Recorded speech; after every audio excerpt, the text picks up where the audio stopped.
সোনামুড়া মহকুমার নলছড় বিধানসভা কেন্দ্রের অন্তর্গত নলছড় দশমীঘাট প্রাঙ্গণে শুরু হলো 3 দিনব্যাপী অদ্বৈত মল্লবর্মণের 111তম জন্মবার্ষিকী উদযাপন 2025।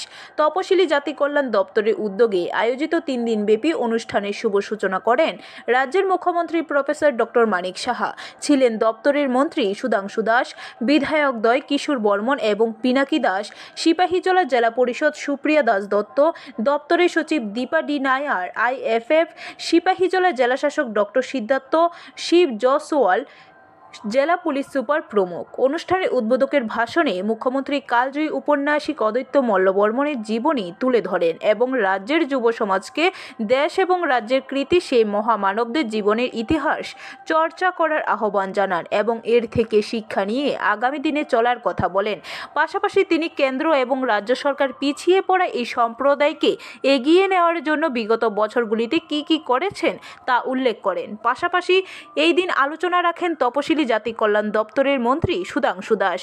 তিনিও আগামী দিনে সরকারের পক্ষ থেকে তপশিলি অংশের ছাত্রছাত্রীদের কি উপায়ে উচ্চশিক্ষা ক্ষেত্রে সহযোগিতা করা যায় তা উল্লেখ করেন। দপ্তরের পক্ষ থেকে বিভিন্ন বিভাগে কৃতিত্বের জন্য রাজ্যের কৃতি সন্তানদের সম্মান জানান মঞ্চের উপস্থিত মুখ্যমন্ত্রী সহ অন্যান্য অতিথিরা। 3 দিনব্যাপী এই অনুষ্ঠানকে কেন্দ্র করে চলবে নানা সাংস্কৃতিক অনুষ্ঠান। মেলা প্রাঙ্গণে বিভিন্ন দপ্তরের পক্ষ থেকে স্টলও খোলা হয়।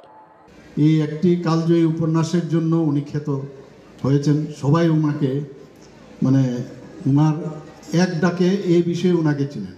শুধু তাই নয়, এখানে বলা হয়েছে যে আরও অনেক কিছু উনি করেছেন। প্রায় 4টি উপন্যাসের মতো উনি লিখে গেছেন, 5টি গ্রন্থ গল্প উনি লিখেছেন, 24টিরও বেশি গল্প প্রবন্ধ রচনা করেছেন এবং রম্য রচনা, অনুবাদ, উপন্যাস ইত্যাদি বহু কিছু উনি পড়ে গেছেন এই অল্প সময়ের মধ্যে।